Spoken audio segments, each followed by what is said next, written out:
സർവ്വം മായയുടെ വമ്പിച്ച വിജയത്തോടെ തന്റെ തുടർച്ചയായ പരാജയങ്ങളുടെ പടുകുഴിയിൽ നിന്നും കരകയറിയ അഭിനേതാവാണ് നിവിന് പോളി. എന്നാൽ പിന്നാലെ പുറത്തിറങ്ങിയ ബേബി ഗേളിലൂടെ പഴയ പാതയിലേക്ക് തന്നെ താരം തിരിച്ചുപോകുകയും ചെയ്തിരുന്നു. അടുത്തത് എന്താവുമെന്ന് ആരാധകര് നോക്കിയിരിക്കെയാണ് മലയാളത്തിലെ മുതിർന്ന സംവിധായകന് ബി ഉണ്ണികൃഷ്ണനൊപ്പമുള്ള അടുത്ത ചിത്രം പ്രതിച്ഛായയുടെ ട്രെയിലർ പുറത്തുവരുന്നത്.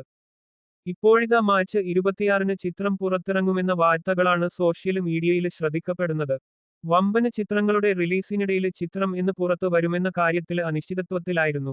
വമ്പന് ഹൈപ്പിലെത്തുന്ന ആട് 3-യും ദുരന്തര 2-വും മാർച്ച് 19-ന് തിയേറ്ററിലെത്തുന്ന സാഹചര്യത്തിലാണ് മാർച്ച് 26-ന് തീയതി നിശ്ചയിച്ചതെന്നാണ് സിനിമാ പേജുകൾ നൽകുന്ന സൂചന.